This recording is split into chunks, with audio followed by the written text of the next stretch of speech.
समाज भाग 2 भावार्थ सहित सदगुरु सुखराम जी महाराज ने दिन हो सभी राम स्नेही भाई बहना ने राम जी राम।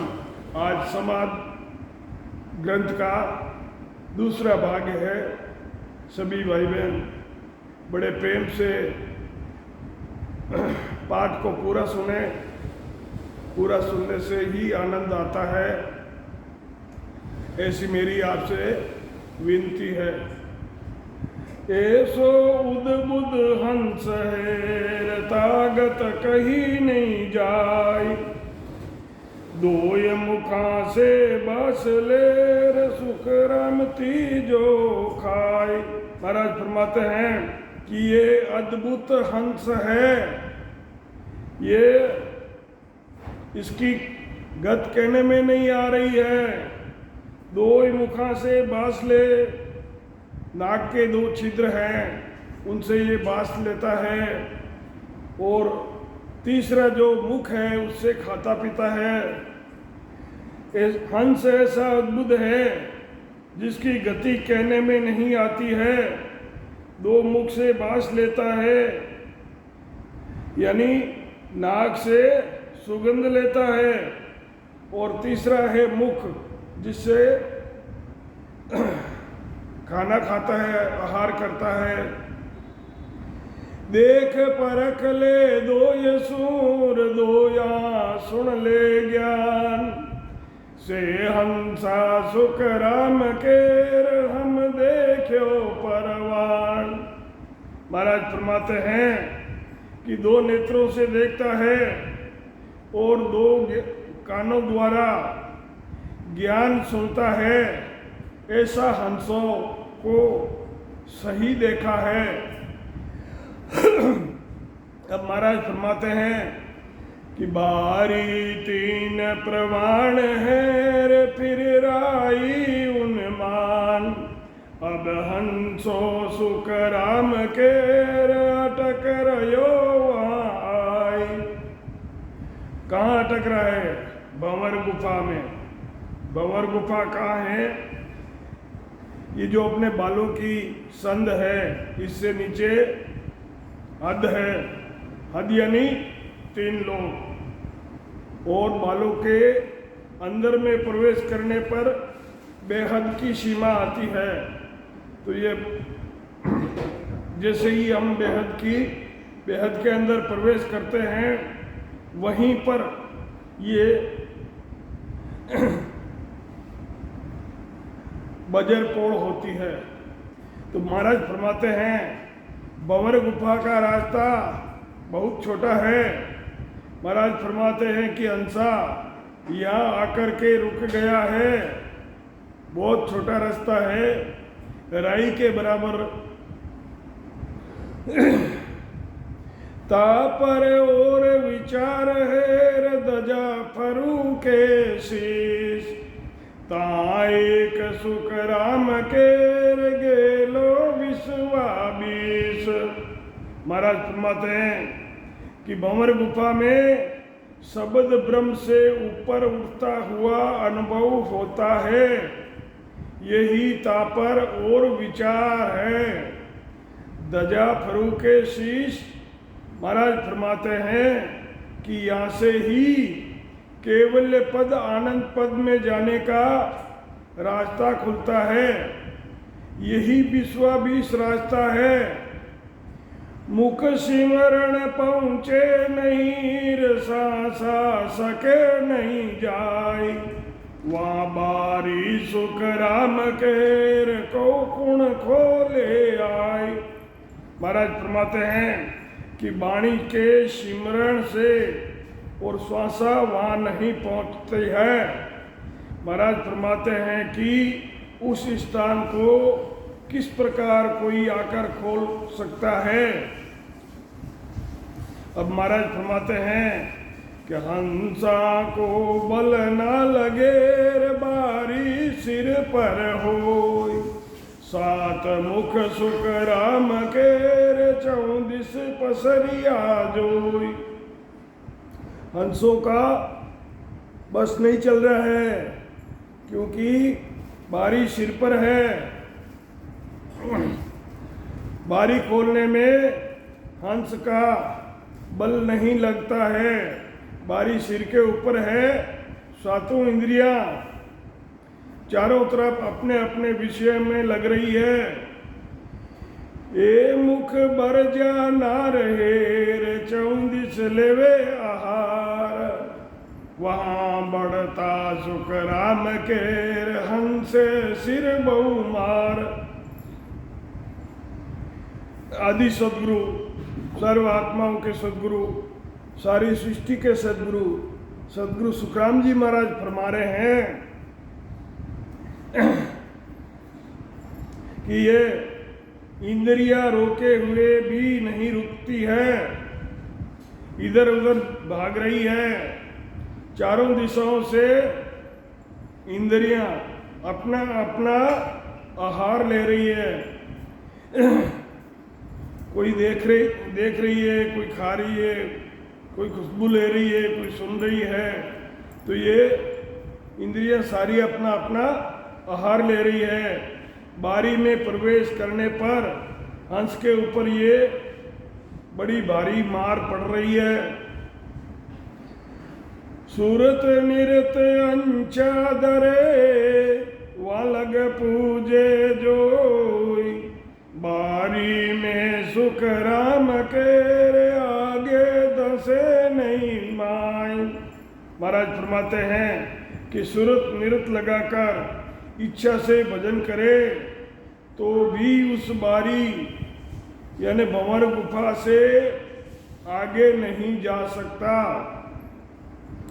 पांचों इतते बाबड़े फिर इन्हीं का सिरदार, बारी लग सुख राम के नहीं पहुंचन हार। महाराज फरमाते हैं कि 5 ज्ञान इंद्रियां, 5 ज्ञानेंद्रियां वहाँ से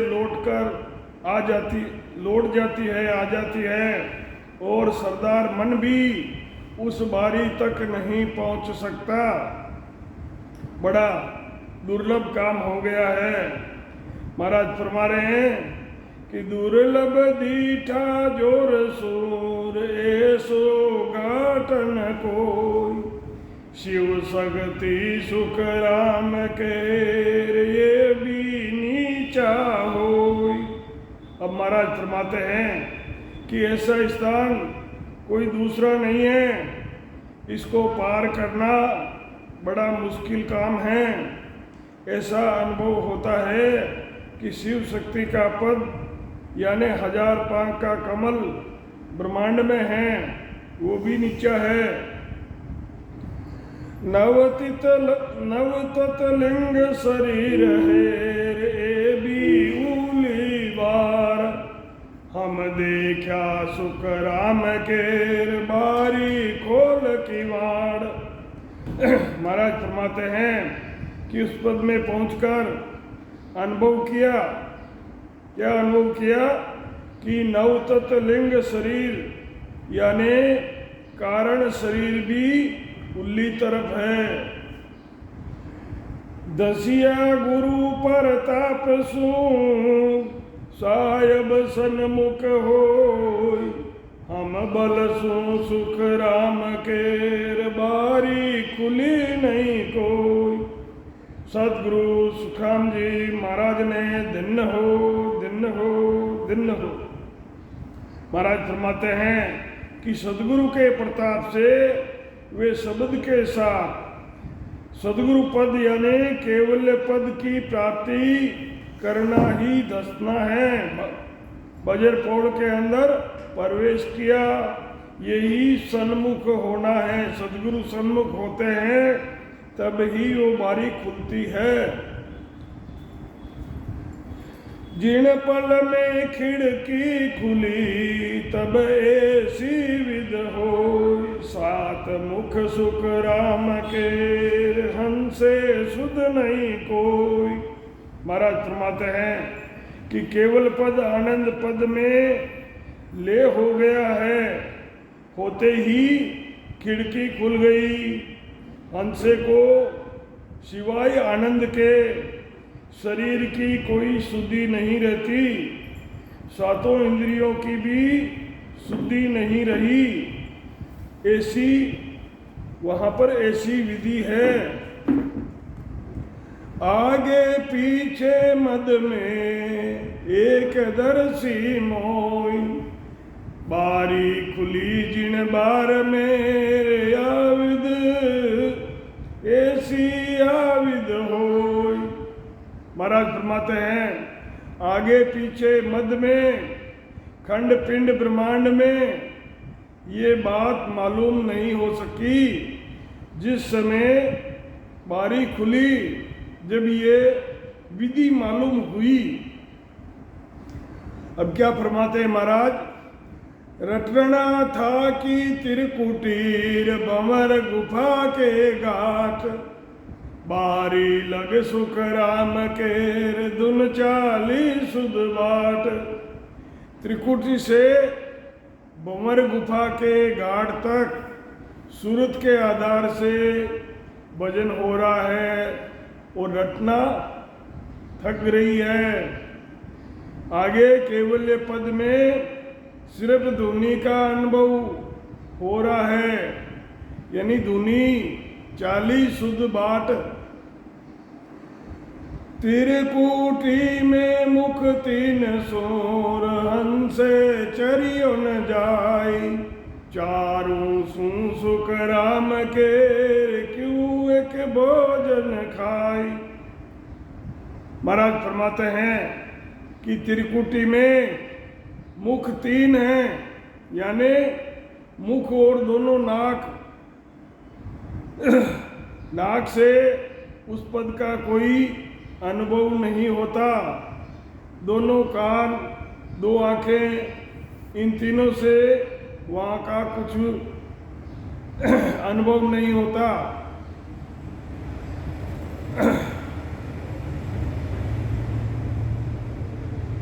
अनुभव नहीं होना ही क्यों एक भोजन खाए। सतदीप को बास तजर मिले आद घर माई, तब तन सुख राम केर हंसे कछु नहीं आई। 7 धातु के शरीर से अलग होकर आद घर यानी केवल पद आनंद पद की प्राप्ति करना ही आद घर में मिलना है। महाराज फरमाते हैं कि हंस का शरीर से कुछ संबंध नहीं रहता। हंस का शरीर से कुछ संबंध नहीं रहता। हंसा शरीर से अलग हो जाता है। शरीर से उस पद का अलग अनुभव होता है। ऐसा मालूम चलता है कि मैं अलग हूँ और ये शरीर अलग है। शरीर सिर्फ आत्मा का साधन मात्र है, तो वहाँ पर आत्मा शरीर से अलग हो जाती है। 5-25 हंस का थके बाल पड़ा, वहाँ आगे सुख राम केर चारों संग बखान। महाराज फरमाते हैं 5 प्राण प्रकृति 25 से अलग हुआ, यही थाके ये बल प्राण। महाराज फरमाते हैं कि उसके आगे केवल पद में चित चेतन निज मन वे निरत उनका अनुभव करते हैं। यही चारों संग बखान। चित चेतन निज मन रे, निरत खुले सतनैण, तब दर से सुख राम केर बोल न सके बेण। महाराज फरमाते हैं कि चित और चेतन निज मन और निरत के द्वारा आत्मा के निरंजन निराकार पद में सत शब्द के अखंड ध्यान का अनुभव हो रहा है और सत नेत्र खुले हैं। बिना वाणी के भजन होना ही बोल न सके बेण।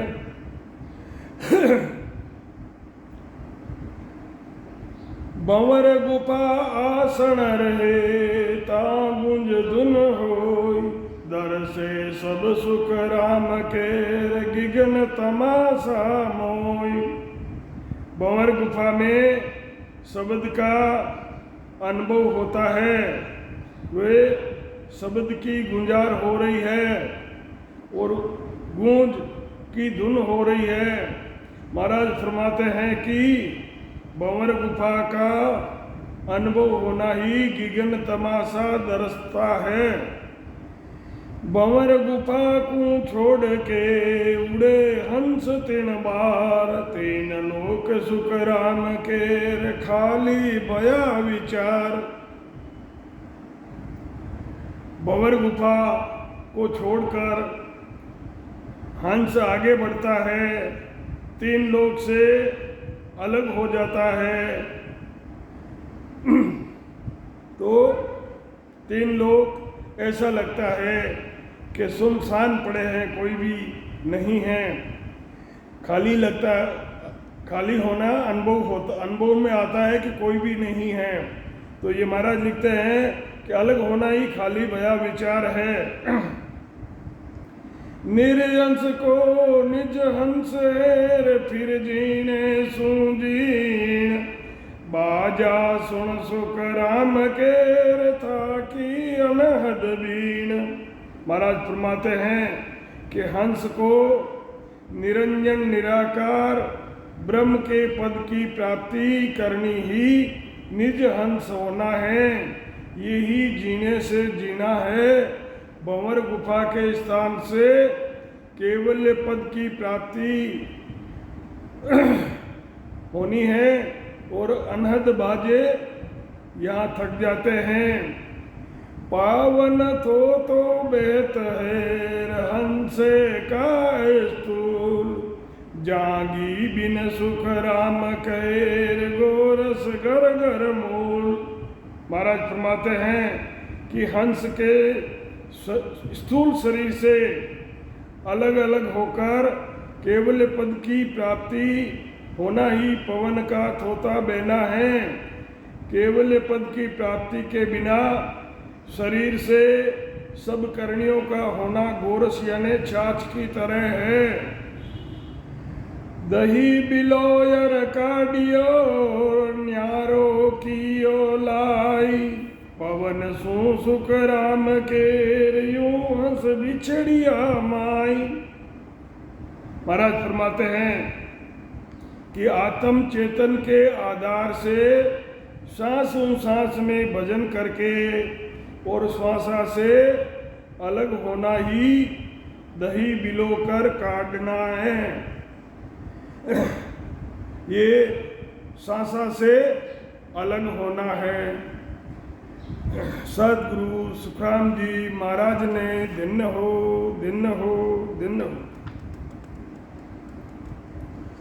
पिछम दिशा को पलटिया, तब माखन जू हो क्यों गोरस को बेड़ हेर ले वाले नहीं कोई। महाराज फरमाते हैं कि सत शब्द पिछम में उलटता है, वो मक्खन की तरह है। जैसे मक्खन में गोरस यानी छाछ का भेड़ रहता है, वैसे ही शब्द माया के साथ है। यही लेवा लेन कोई, यूं बंवर गुफा लग हंस केर, माया पवन को मेल, सुखिया छोड़े त्रिकुटीर ता दिन रति नहीं बेड़। महाराज फरमाते हैं कि बंवर गुफा तक हंस माया और सांस के साथ रहता है। बंवर गुफा तक हंस माया और सांस के साथ रहता है। जिस दिन त्रिकुटी छोड़ता है उस दिन रति भर भी बेड़ नहीं रहता है, मिलावट नहीं रहती है। 2 पाक से अनंत पाक के कमल तक त्रिकुटी है। भंवर गुफा तक त्रिकुटी माना है। भंवर गुफा से आगे बढ़ने पर माया से अलग हो जाता है। दो पाक के कमल से अनंत पाक के कमल तक त्रिकुटी है। भंवर गुफा तक त्रिकुटी मानी जाती है। भंवर गुफा से आगे बढ़ने पर माया से आत्म चेतन हंस अलग हो जाता है। गीजू ताय नितारिया जब मान्या साराम, सुखिया गोरस फूल जोर सब ही रया इन दाम। जैसे घी को तपाकर नितार लेते हैं, ऐसे ही केवल पद की प्राप्ति होना ही राम रूप हो जाता है। माया का पद भंवर गुफा तक है। यही गोरस फूल का रया है। हंसो हुओ निकेवलो सब सुन्यारो जोई, आगे यूं सुख राम के कचुअन दर से मोई। महाराज फरमाते हैं कि केवल पद आनंद पद में ले हो गया है, होते ही सबसे न्यारा और हंसा निकेवड़ा हो गया है। महाराज फरमाते हैं कि इससे आगे कोई पद नहीं है। बारी के अध बीच में एक फूल है और, ताके कली हजार है जा माया की ठोड़। अब महाराज फरमाते हैं कि बारी के अध बीच में, यानी भंवर गुफा के उल्ली तरफ ब्रह्मांड में एक 1000 पाक का कमल है। ये पद माया के साथ है। इमरत कुंड ताय में भरियो जा लग हंसो जाय, सपने जो सुख राम के सुख दर से तामाय। महाराज फरमाते हैं कि 1000 पाक का कमल पर शब्द का सूरत से ध्यान लगाकर आनंद आ रहा है, यानी इमृत कुंड भरना है। यहाँ ब्रह्मांड में ऐसी समाधि जब तक लगती है जो उठकर काम नहीं कर सकता, वे बाहर की बातें सुनता है, वे शब्द भी अनुभव होता रहता है। ता कुंड के सिरे ऊपरे, ता कुंड के सिरे ऊपरे जायर बेसू तीर, पाछा सुन सुख राम के याद न आवे वीर। 1000 पाक के कमल के ऊपर पार ब्रह्म के पद यानी अनंत पाक को पार करके केवल पद की प्राप्ति कर ली। यही आनंद पद की तीर पर बैठना है। केवल पद की प्राप्ति होने पर हंसा वापस जन्म मरण में नहीं आता है, इस पद की याद नहीं आती है। आगे सुन सागर भरियो वार पार नहीं छे, वहाँ संसो सुख राम के पटके सब तन दे। महाराज फरमाते हैं कि केवल पद में ध्यान करते करते आनंद पद में ले होने पर चेतनता व शब्द भी नहीं रहता। केवल पद में ध्यान करते करते आनंद में ले होने पर चेतनता और शब्द भी नहीं रहता है। यही पटके सब तन दे, वो भी सुन सागर है। अनंत पाक को फूल है सुन सागर के माई, ता आगे सुख राम केर, कित आवे कित जाई, कुछ भी पता नहीं। पांच तत्व से आगे निरंजन निराकार पद दरसता है। पांच तत्वों से आगे निरंजन निराकार पद दरसता है। वो आत्म चेतन का आधार है। सत शब्द का आधार भी वो ही पद है। उसको हम पार ब्रह्म पद कहते हैं। पार ब्रह्म के पद में ही अनंत पाक का फूल है। पार ब्रह्म का पद सबका आधार है, सबसे अलग है। इस पद को भी शून्य सागर कहते हैं। सतगुरु सुखराम जी महाराज ने दिन हो